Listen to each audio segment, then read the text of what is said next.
All right, good afternoon and welcome to Lunch with the Mayor, being held virtually, obviously. Over 200 participants have signed up today, so we welcome all of you to what is going to be a very interesting format, but something we've all become very accustomed to. And we're very fortunate to have not only the mayor, but also other guest speakers who will give us an update on what's going on here in the community. I'm Kurt Bagley, president of the Health, Hygiene, and Specialty Division at Barry Global. I'm also the chair of the Chamber of Commerce.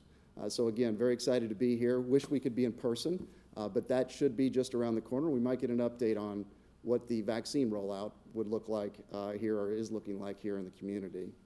We have these events, and they couldn't be possible without the generous sponsorships that we get throughout the year for specific events such as this. So as far as the sponsors are concerned, I do want to thank our presenting sponsors, both Ascension St Vincent and Vectron, a Centerpoint Energy company. Our silver sponsors today are AT&T and Banterra Bank. Our series sponsors, Atlas World Group, Fifth Third Bank, and RB. Our media sponsor is Town Square Media. And we also want to thank our friends here at Concept, Sound, and Light, who have graced us with this wonderful studio to be able to bring this to you virtually. Along with these outstanding businesses that are passionate about our community, we want to thank our corporate and virtual sponsors who are listed in your program. Our community is definitely fortunate to have the generosity of all of our local partners and affiliates, and certainly couldn't have this happen without all of you. So I have the pleasure of introducing our next speaker, and I was asked specifically not to provide his, what he called scrapbook, because it is quite a bio. So just some personal comments.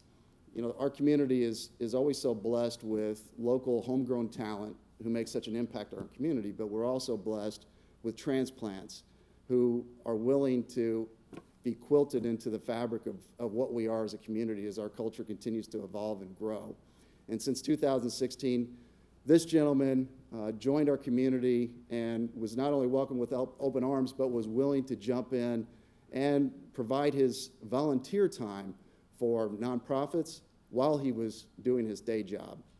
Over the past year, we've seen a tremendous amount of leadership from our health systems.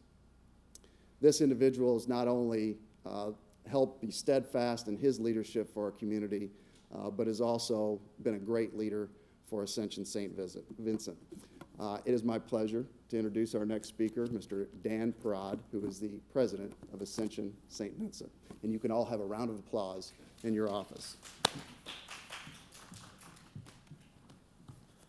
Kurt, thank you so much. That's a much better introduction than my scrapbook, so I really appreciate that. And thank you to all of you for being a part of this important meeting today and with Lunch with the Mayor. So on behalf of Ascension St. Vincent, we are just very happy to help support this event today, and we really want to use this as an opportunity to thank the Chamber and the business community for really tremendous leadership through this pandemic in terms of making sure that our business community came together, was informed and educated, and really had a plan for recovery and resurgence.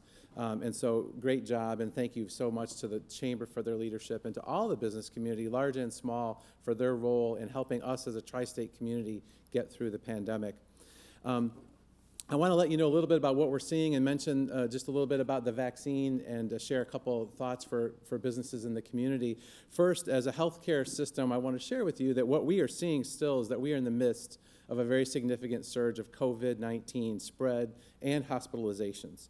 And on any given day right now in our region and in the District 10 area of Southwest Indiana, we have over 200 patients in the region hospitalized for COVID-19. Which is significantly more than we saw in the early phases of the pandemic.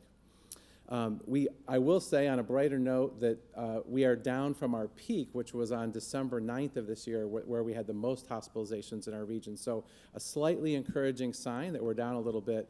However, I do want to let you know we still are seeing significance in terms of our positivity rate. Our recent positivity rate is 17%. It's made our counties in this area red on the COVID dashboard for the state of Indiana. And we have really had to work hard to manage our hospital capacity to stay open and be able to continue to serve our patients in the community. Both health systems have worked very hard to manage that capacity, but there have been times that we've been at 90% plus in terms of our occupancy.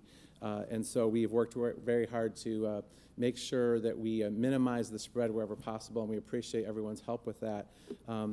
I will say that the hospitals are generally sad places where we're seeing some of the worst of COVID-19, and we do have every day in our community deaths from COVID-19. So it still continues to be a very serious threat to us in terms of our health. But recently, the hospitals have become a very positive place, and in the last month, we've been able to provide a little bit of hope to our community through the hope of a vaccine. And we actually have 2 vaccines that have emergency approval use authorization, and we are distributing those. Phase 1A in the vaccination plan has been to frontline healthcare workers. That's been completed. And last week, it was very exciting to move into Phase 1B that allowed us to start to vaccinate our population of 80 years and older. And it's just been very gratifying, very positive to be able to offer that hope of a vaccine to thousands of 80-year-old plus patients in the tri-state area. So we're excited about that, and in fact, just today it's been announced that we're going to be able to lower the eligibility for vaccines to 70 and over. The state just announced that really this morning, and so we'll be seeing lots of more of our community members getting vaccinated at 70 and over. The state of Indiana has been very clear that they are going to use an age-based approach to vaccinations, and so we are currently going to be focused on 70 above, and as we complete that population, the state will then eventually move to the next stage, likely 60 and over. So we're very excited about that. It's important that our community, our nation, understands that there's transparent and equitable access to the vaccine, and this age-based approach is very important. The statistics show that while the 80 and over population is only 3% of our population, it's over 50% of the mortality related to COVID, and that's why the state's chosen that age-based population. So I would encourage everyone to access the state's vaccine dashboard. There's a lot of great information there, including a vaccine allocation plan, a very detailed plan. So again, it's all very open and transparent for our community to see. I want to end with just a couple comments to our business community as we move into this more positive, hopeful stage, and we hope to have light at the end of the tunnel. And I think it's really important that our business community continue the diligence around our mitigation practices. So continuing to have distancing in your businesses and your retail establishments, continuing the hand washing and hand sanitation is key. Daily screening of associates or employees and customers where possible or practical, and really monitoring employees who are symptomatic or who may have been exposed to make sure they don't bring or introduce COVID-19 into your businesses while we're waiting to share the vaccine with everybody in our community.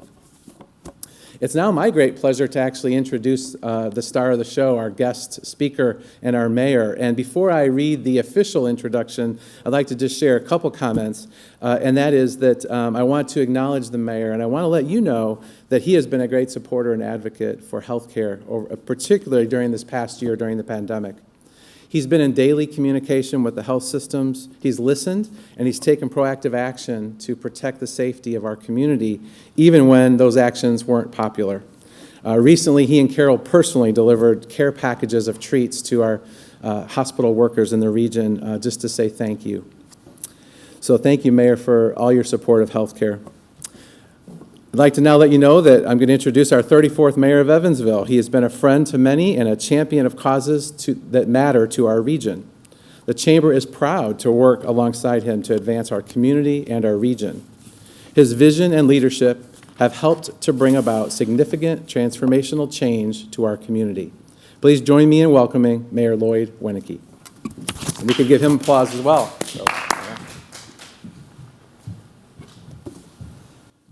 Thank you, Dan. Really appreciate the great partnership with Ascension St Vincent and all of our healthcare partners, whether it's the public sector or private sector. We could not be where we are today without those partnerships. Good morning. I was about to say great to see everyone.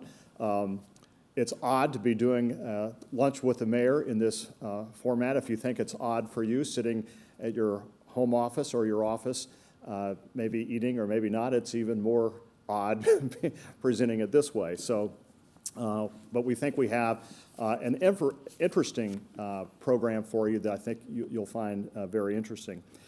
As you can imagine, we have spent an extraordinary amount of time since last March on the pandemic. Many of you are well aware of our efforts and in fact have partnered with us to guide our community through this difficult period. And like all the businesses that you represent, city government faces and has faced extraordinary challenges. We've had dozens and dozens of employees that have tested positive for the virus. We've had many forced to quarantine, and I mean many employees quarantined.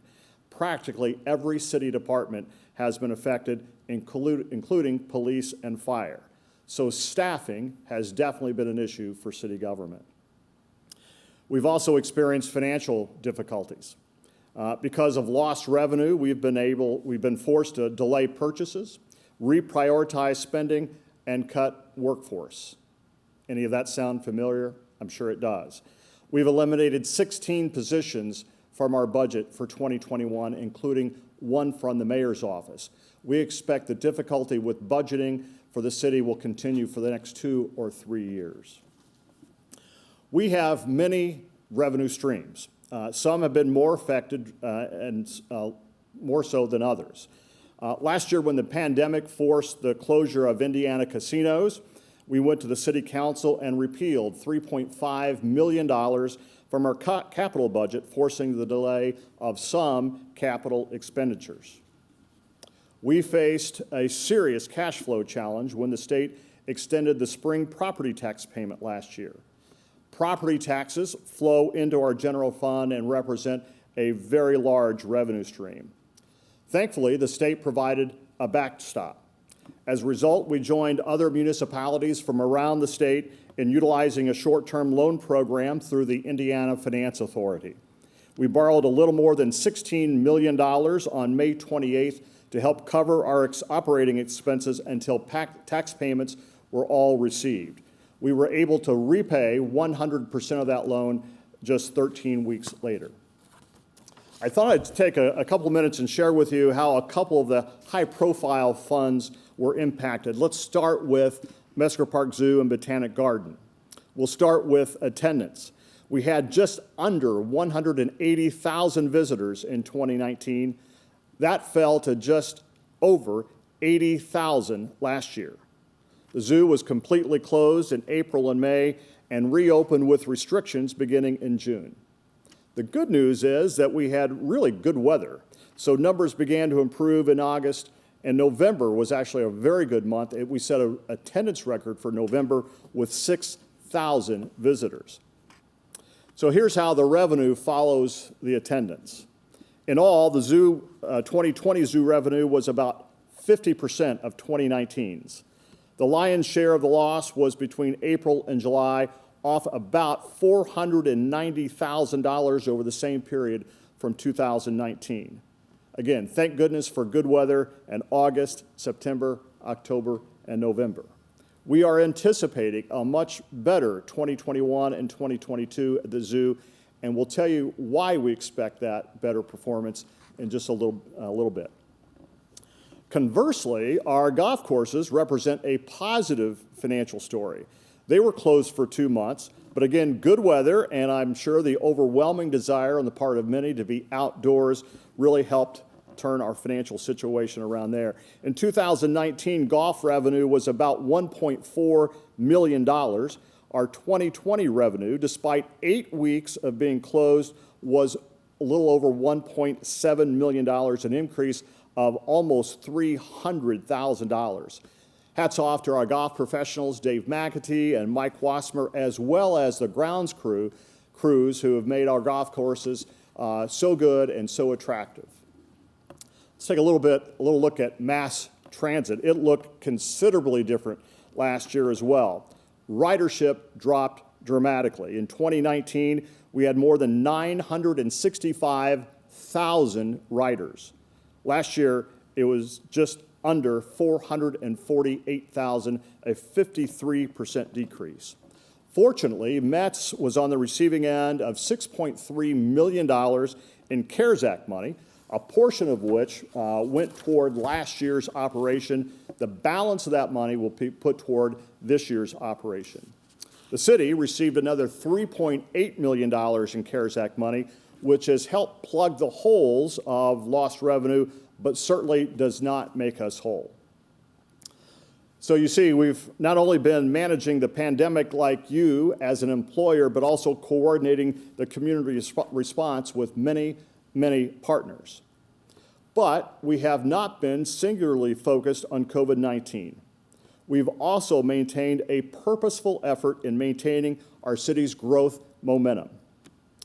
Next, we're going to take a few minutes to outline some important quality of life projects that have not been slowed by the pandemic. These are important, dynamic projects.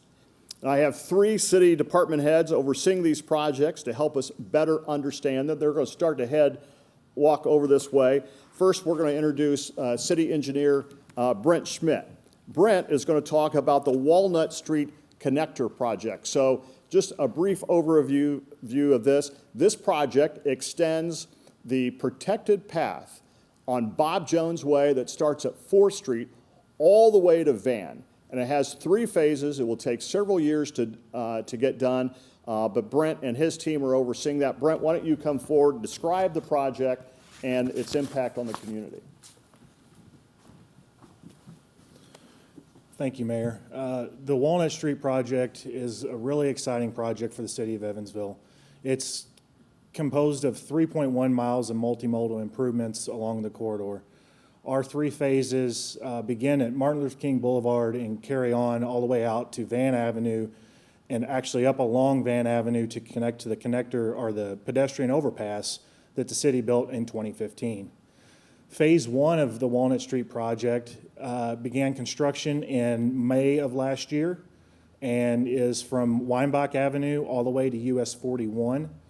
A portion of that project is already complete between Weinbach and Rotherwood and the University of Evansville's campus area, where there have been tremendous improvements made not only to pedestrian safety, but also vehicular safety and the utilities in the area. Throughout this entire project, we will be improving any of the utilities that need to be replaced from water mains and sewer lines, and we're working with Vectren as well to replace any gas and electric facilities that they have that need to be replaced as we reconstruct this segment of roadway. So phase 2 of the Walnut Street project is from Weinbach Avenue out to Van, and as you will begin seeing probably late this year, early next year, construction will begin on that project. It's scheduled to bid in October of this year, and the north side of the roadway will get a 10-foot wide multi-use trail, and the south side of the roadway will have the sidewalks rebuilt to be 6-foot wide, and then we'll do a road diet. So it'll be very similar to Lincoln Avenue or Weinbach Avenue, where you'll have 1 lane in each direction with a 2-way left turn lane down the center. Then comes phase 3. Phase 3 is from US 41 all the way back into Martin Luther King Boulevard, and that is currently scheduled to let in December of 2022, and is honestly the most challenging from a technical perspective out of all 3 phases. Due to the age of the infrastructure in the area, the age of some of the properties in the area. We have several historic properties in the area that we're working through the environmental and historical process on now. So that project will, that section will bid in December of 2022 and hopefully be completed midsummer of 2024. Right now, we're just extremely grateful for this project because it is a first of its kind in which we are not using any of our standard fuel tax money to fund this project. This project is being funded through outside private donations, the Regional Cities Initiative, and leveraging funds from the Federal Highway Administration to do it. So it's a first of its kind project that is going to make a tremendous impact on our community and provide a lot of great opportunity for the community moving forward. And then also another very good project is the Covert Avenue project that we are currently working on. That project in total is 5.1 miles and runs from US 41 to I-69. Currently, the segment between Green River Road and I-69 is complete. We installed brand-new sidewalks and curb ramps throughout the entire corridor, and this portion of the project, there were no sidewalks whatsoever, and so we've installed brand-new sidewalks and curb ramps, completed the road resurfacing and the road diet. So again, you have one lane in each direction with a two-way left turn lane. We also have bike lanes in this section. When this is all said and done, we will have replaced and/or installed over 10 miles of sidewalk, replaced almost 200 ADA accessible curb ramps, upgraded 3 signals throughout the corridor, and we'll have resurfaced the entire roadway, the full five miles of roadway surface. This project is transformational in that it connects the high rail trail that was built along US 41 by the city several years ago, and eventually you will have the ability in either a protected bike lane or a bike lane to go all the way from our riverfront all the way out to Angel Mounds as the state completed a road diet and bicycle improvements on their portion of 662, which dead ends at the Newburgh Trail. So when this project is complete and a few smaller minor improvements are made along Riverside Drive, you will be able to use our entire greenway, come down Riverside to the high rail, take Covert Avenue all the way out to the Newburgh Trail, and it's really bolstering and improving the community's ability to not only have a facility for recreation, but the ability to get places and participate in the economy and in life without having to own a vehicle.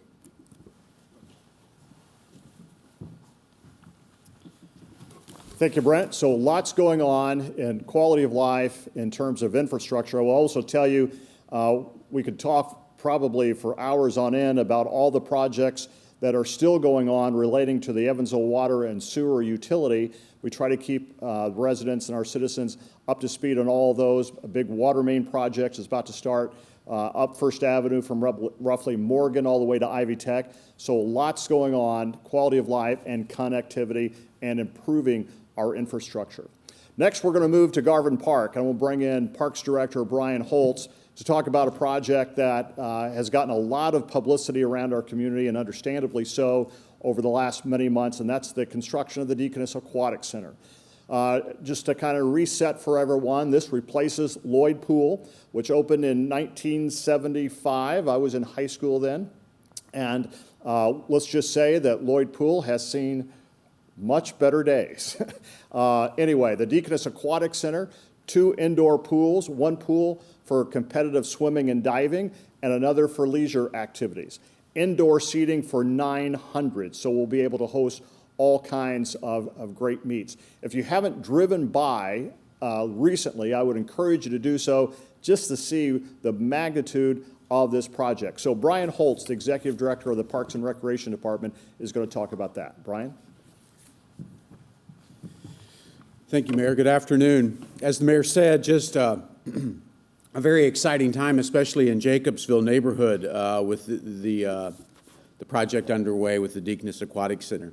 If, as the Mayor said, if you've not been by there, one of the ongoing kind of jokes among the project and the contractors is the building really supposed to be that tall? So if you go out there, it takes on a whole new life of that area, which I think will obviously increase and promote the Jacobsville neighborhood.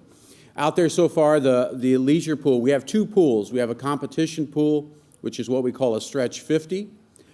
It will provide plenty of room and access for any type of competition swimming as well as diving competitions.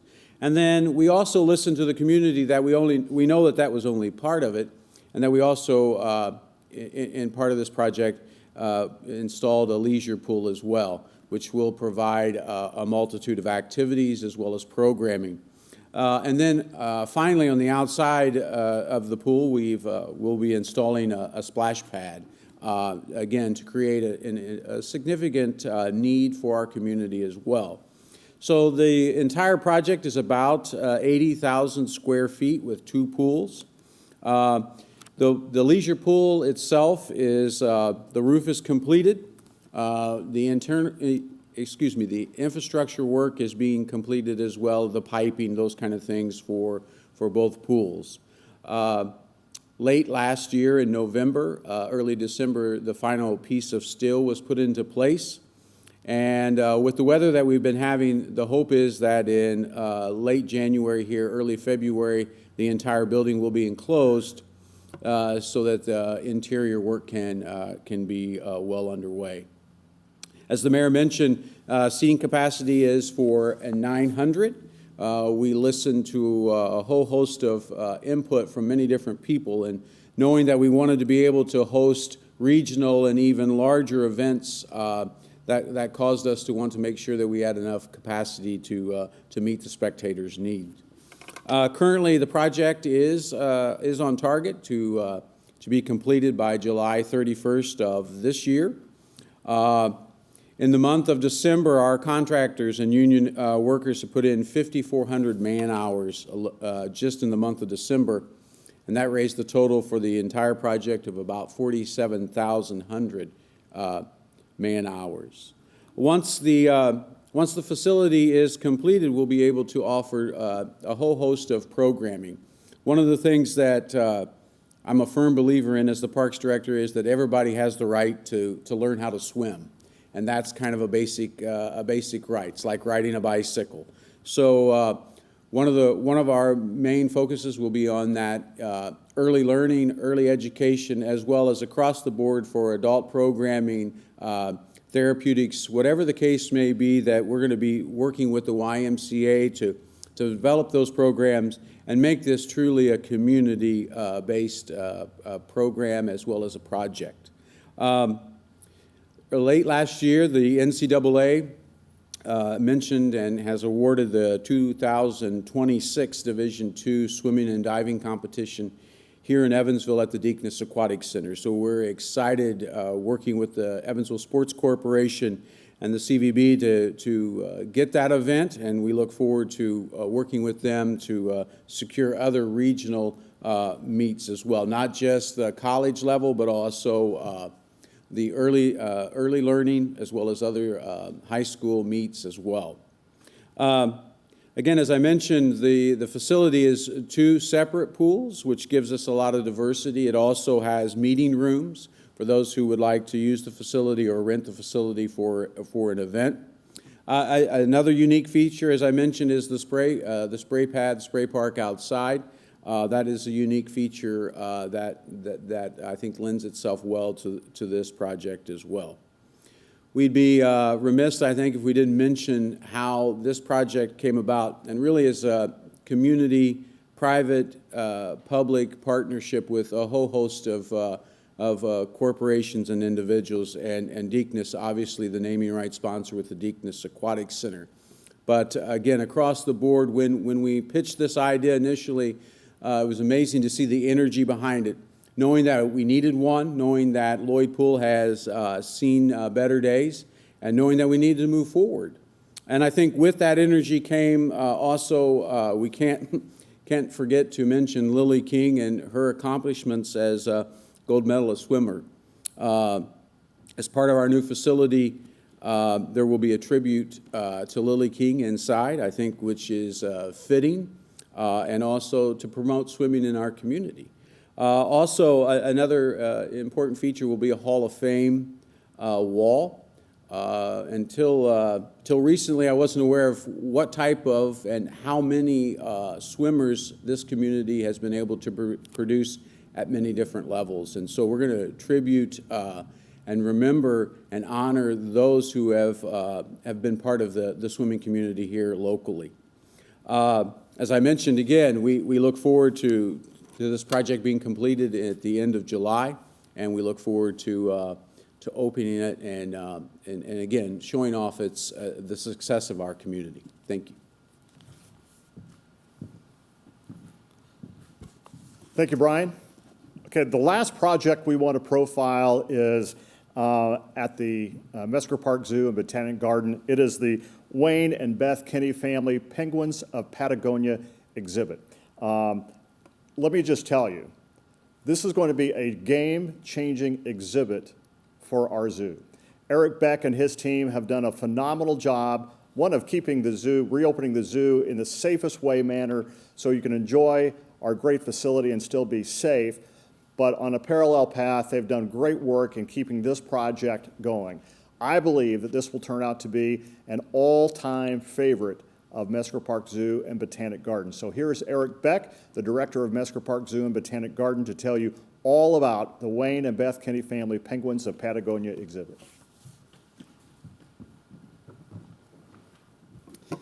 Thank you for that introduction, Mayor. Yeah, we've been starting construction on this exhibit, the Wayne and Beth Kinney Penguins of Patagonia. You can see on your screen some of the progress photos. And so during the pandemic, we took advantage of obviously the zoo being closed and started on it. Most of the construction so far has been on the behind-the-scenes facility that it takes to run a penguin exhibit. So it's filtration, it's heating, it's cooling, it's all those things that make an exhibit look natural. So the public might not necessarily be getting in that back-end space, but it's what makes it all healthy and comfortable for the penguins. And there'll be great viewing outside. So this is a public-private partnership with the city of Evansville. Half the funds are being through public, and then half the funds are still being raised. So we're actually still looking for donations to finish out our capital campaign.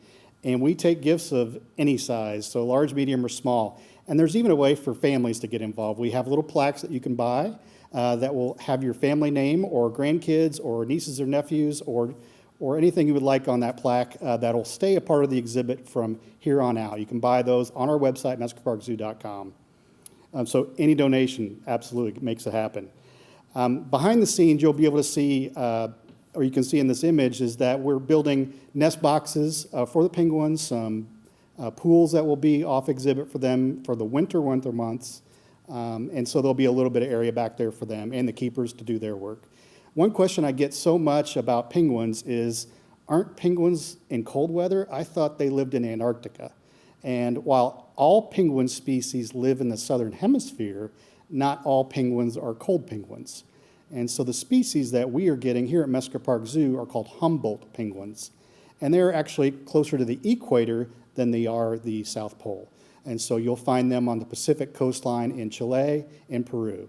So our exhibit is actually going to look like a South American coastline off of Chile. We're really excited about that. It's going to look really immersive, natural, some interactives for the kids, some great educational components to learn about penguins of all species, including the Humboldts. In addition to the design that we do to make the penguins safe and comfortable, we also take advantages to do green practices whenever we have a new project at the zoo. So this project is the first one at the zoo that will have a geothermal system that is actually embedded in our lake inside the zoo that will heat and cool the penguins' pool in the winter and the summer. So in the summertime, it'll keep it nice and cold for them. In the wintertime, it'll actually warm it up for them so it's comfortable. That actually will be free heat for us, so we won't have to use any fossil fuels to heat or cool the pool or the actual indoor spaces as well. We'll also have a rain garden on top of this exhibit that it'll have a green roof. We're capturing all of the rainwater on the site, so it will not leave the site. We'll clean that water and then use it for cleaning, filling up the pool, things like that. Another big resource use of an exhibit like this is water. They can be a big water user. And so we're saving a lot of money by actually capturing a lot of the water instead of sending it down the sewer pipes, cleaning it and reusing it. Construction is going really well. You can see the winter months have been busy. We look to open in late summer. We've been working with our construction partners, Arc Construction of Evansville. 3i Design was the mechanical engineering firm, and CLR Design out of Philadelphia was our landscape architect for this. So it is going really well. I think it'll be a great addition to the zoo. It's going to be right by our front door, so you'll be able to see these guys year-round. They're extremely active. And actually, we've already started getting some of these birds at the zoo, so hope to share some of that with you soon.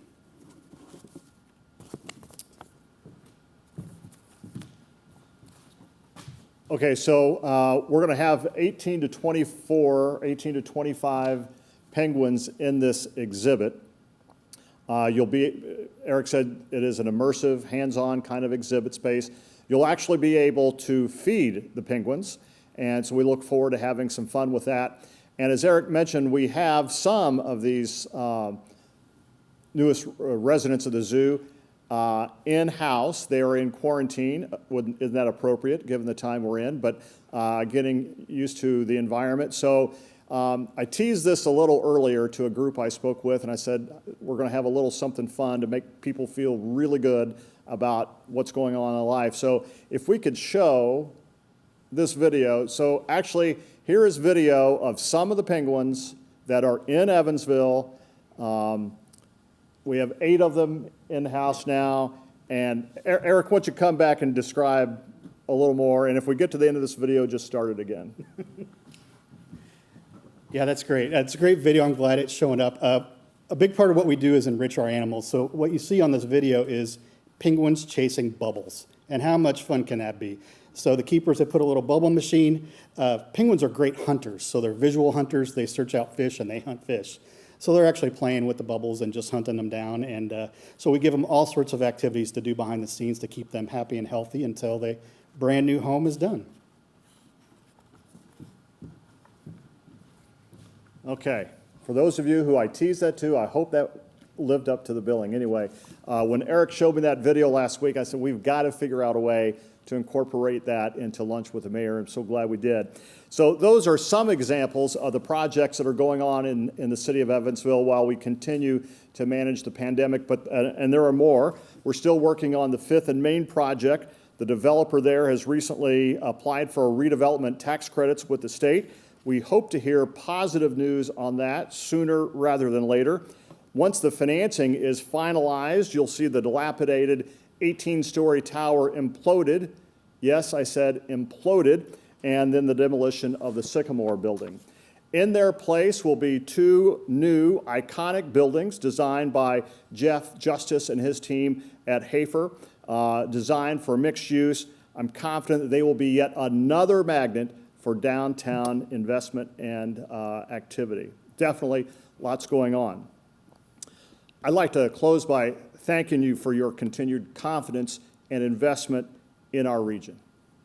And whether you represent a startup, a family-owned business, a mid-sized manufacturing facility, or one of our large corporate partners, I thank you from the bottom of my heart for your investment in our Chamber of Commerce. Our chamber does extraordinary work, and I'm so grateful for the leadership and collaboration of Tara and her team and the board of directors. We are a stronger city. We're a stronger region because of the good work of our chamber. So thank you for supporting that, and with that, I'd like to call Tara up to the podium. Boy, Mayor, that's a great opportunity to take the podium. I'm Tara Barney. I head up the Southwest Indiana Chamber. I'm privileged to work for a great board, and I'm really honored to work with Mayor Winnicky and all his staff.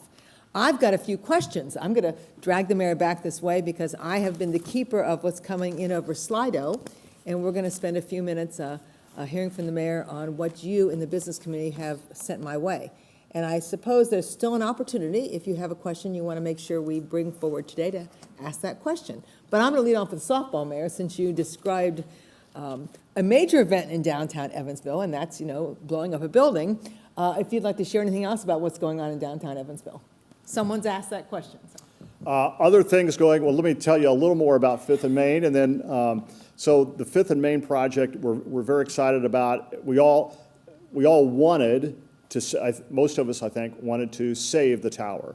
But once the developer got in and really did the due diligence after they took ownership, they found out that the mechanicals, electrical, and plumbing really could not be repurposed to the extent they thought that they originally could. So that really forced us to go back to the drawing board, literally and figuratively, to come up with a new thought for that block, and that is to bring that building down, bring down the Sycamore building, and develop that entire city block. The park, the little corner block that's owned by the city will be lay-down space for construction work and will be designed as a park to be constructed at the completion of the construction period. So we're very excited about that. In terms of other downtown developments, I think while we don't have anything definitively, I wouldn't be surprised if there, in the next year or two, you don't have discussion of more development along or near the medical school site. Excited about that. We're constantly talking to people, even during the pandemic, who have ideas or visions about what they want to do. Some are further along than others. Some businesses are thinking about relocating to downtown from other parts of the city. That's exciting as well. So I think there are boundless opportunities for other downtown development. Thank you, Mayor. Notice how the mayor and I keep moving back and forth and keeping our 6-foot distance here. One thing that I'd love to hear more about is what you think this legislative session can do to help our region this year. Anything in particular that is an opportunity for us to be good partners to you and helping our legislative delegation this year? So I think this will be a particularly challenging legislative session given the pandemic. So you have the session has begun, but the House, for instance, is not meeting right now in the State House. They're meeting at another government building. This is a budget year, so that is always a challenging time.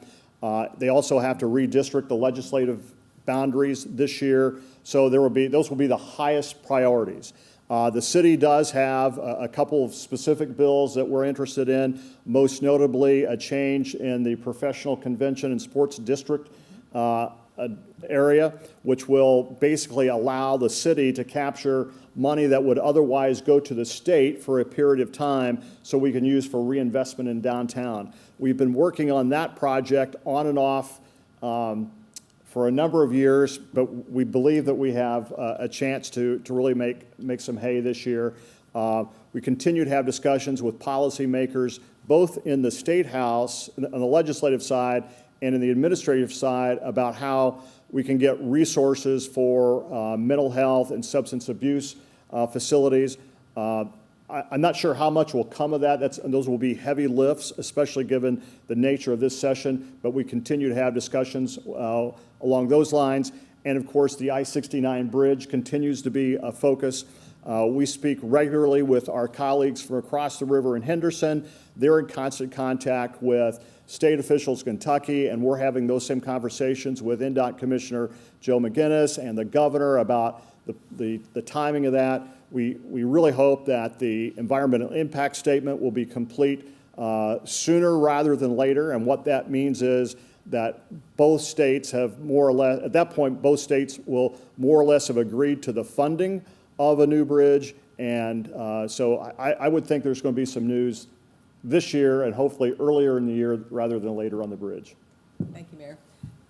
The mayor and I, elbow each other out on who gets to speak about the I-69 bridge first, because that certainly has been a high priority, essentially the highest priority of the chamber for many years, and we are hopeful for some real action this year. And I will take just a moment to preface this next question that's come in from a couple of our listeners. Some of the things the chamber spends a lot of time working with other partners on is those areas of our economy that we want to be sure we're amplifying in our region.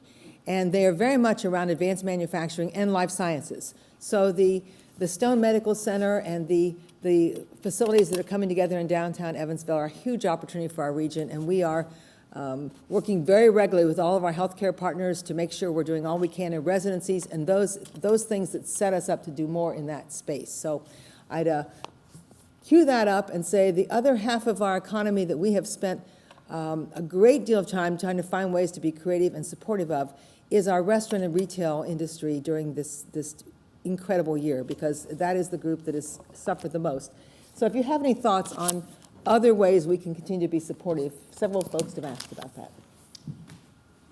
Yeah, so we're obviously concerned about all of our industry sectors, but especially those service industries that where employees typically are lower wage earners, more challenges. These business owners have a great challenge in one, making an environment where their employees are safe and an environment where their patrons feel safe. So with the help of the chamber, we have partnered and had several virtual meetings to make sure we give business owners in this space and other spaces the best, most accurate information on best practices on how to do just that, keeping your business open, safe and attracting patrons and making them feel safe. So we'll continue to look for, we'll continue to be partners with the chamber to make sure that happens. We'll continue to source financial assistance, whether it's from the state or federal government, and how we might be able to disperse that either through loans or grants to small businesses. But needless to say, all hands are on deck in this area looking to figure out how we can be the best resource possible. And I'm really grateful. Steve Schaefer, our deputy mayor, leads the Reopen Task Force. He and Tara and many others have attended, participated in countless virtual meetings, again, across industry sector to make sure we have the very latest and greatest information related to the pandemic so everyone can feel safe and comfortable in their place of business. Thank you, Mayor. And I will say we will continue to do so. You'll see a couple town halls that are being scheduled. We're setting those up based on what we hear from you. So as issues come up or as new guidance comes from the federal government, we're taking those opportunities to get the information to you as readily as we can and to make sure that you have a chance to share your expertise with your colleagues in the community. And I think that is one of the things that has been a big learning of this year. We have found so much opportunity for our businesses in this region to help each other. And so, you know, the chamber is not the source of all brilliance. Quite often, our best work is to make sure we connect you with each other, and that continues. If I might, I've got a couple questions that have come in for your colleagues, your team. Okay. Someone wants to hear from Eric about what's coming next. So not to put you on the spot, Eric, but, you know, penguins are... More like putting me on the spot. I was going to say, penguins are a phenomenal success.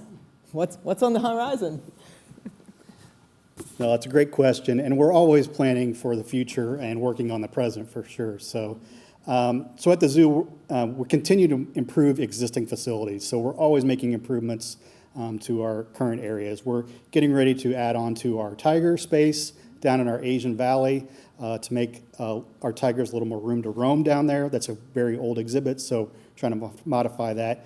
But then really after penguins, we've been fundraising for several years and still have more fundraising to go. So I know our capital campaign team is ready for a little bit of a break, but we're looking at some African species on the horizon that we need to bring back into Mesquite Park Zoo. Just briefly talk about the addition of the carousel, the aviary. Yeah.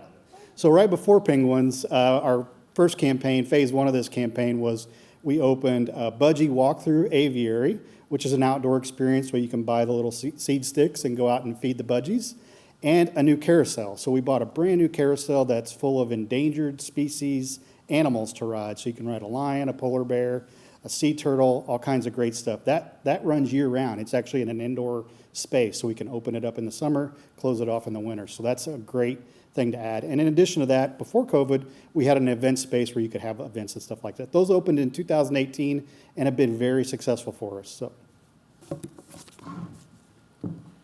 I'm going to steal the floor back because I do have first of all, if you don't know what a budgie is, think of it as a parakeet. I've been out to feed them. They're darling and charming, and I'll call them budgies next time. I've been using the casual term. We have a question about the future of the Lloyd Pool, so I'll ask you if you want to handle that or take it to your colleague. I'll do it. So Lloyd Pool, from day, once we committed to a new aquatic center, we decided that Lloyd Pool would go away. It is, if you walked into the pump house room where all the equipment is, it would remind you of a scene from the movie Young Frankenstein. I mean, it is old. And many of those parts are on their very last leg. So we will not be making additional investment into the pool. Probably in the 2022 budget, again, depending on the finances of the city at that time, we will put money in the budget or propose money in the budget for raising that area. It obviously will remain a park-like setting. What we do there yet, we haven't decided, but eventually it will go away. We will not reopen that as a pool. It really is getting to the point where it can't be repaired any longer.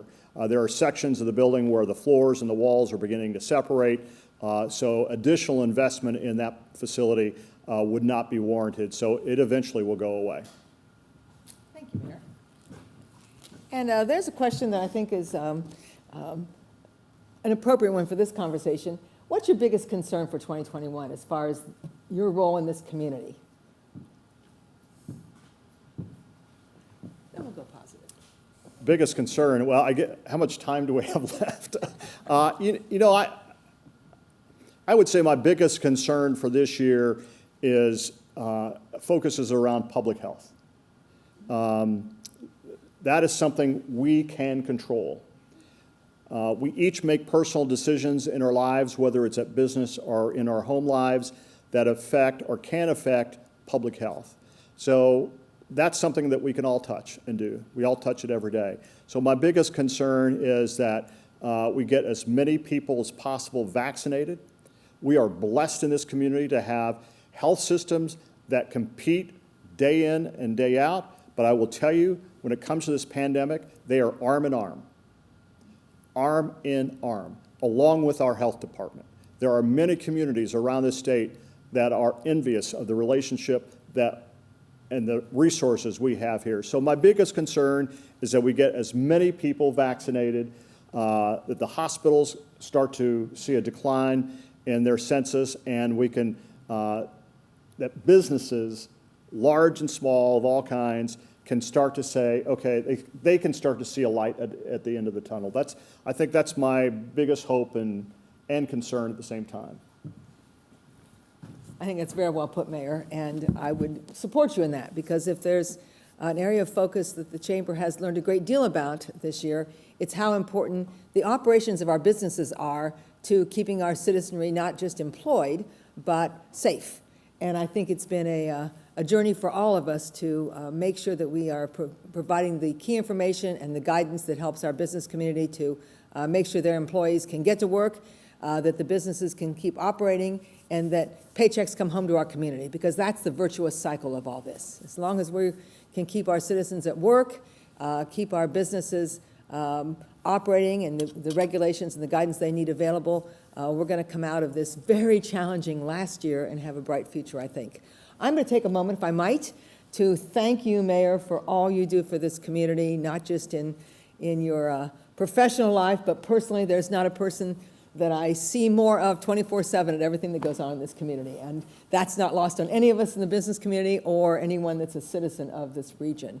And I say this region to go beyond the city of Evansville's boundaries, because I think if one of the things that is a blessing of the leadership we have from Mayor Winnicky is that he's been an extraordinary leader for our whole region, and he's a great partner to all the geography that makes up the economy of Southwest Indiana and Greater Evansville. So thank you for that.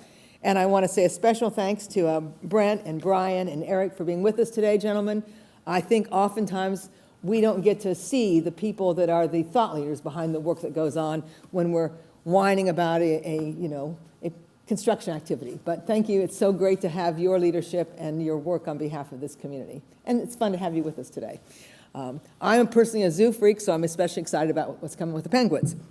But I will take just a moment on a couple things. We got some questions on the 69 Bridge Corridor that I didn't bring up, but I will take just a moment to speak to that. One is about the timeline. The timeline very much has to do with the mayor's point on when we can complete the final details of the relationship between our two states. And we do think that's going to happen this year. And early construction is already underway, even though you don't see it. Some land acquisition is starting on the Kentucky side, so some of that's underway. But we are hopeful that this bridge project is a couple years out and not many years out, and I think we're moving in a great direction in that space.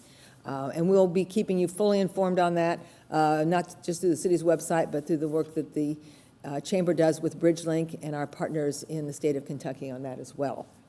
A couple of things I want to speak to for just a moment. One, the Chamber of Commerce that you are so active in is a strong organization.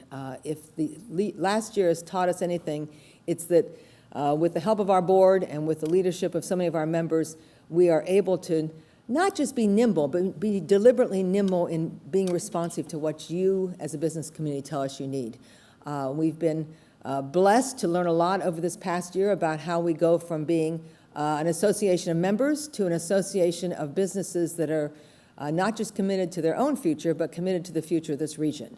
And the work we've been able to do over this past year in providing service and support to the entire business community, not just our members, I think will be a hallmark of the future of this organization and how we work in this region. So I want to thank you all for your commitment and your tenacity as we make changes from the way we used to do business, where we're all elbow to elbow, and the fact that we can now come together and have a very impactful conversation in this new, more digitally enabled format.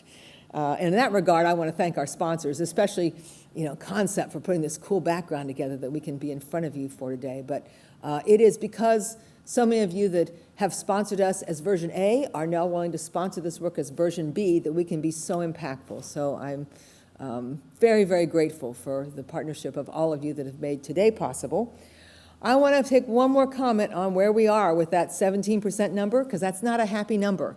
The fact that we are in a red state is one of the many reasons that this organization, and I think most organizations in this region, are committed to keeping our events virtual, to making sure that we continue to not test the borders of this and do all we can to make sure that we stay in a remote state as we work and support you.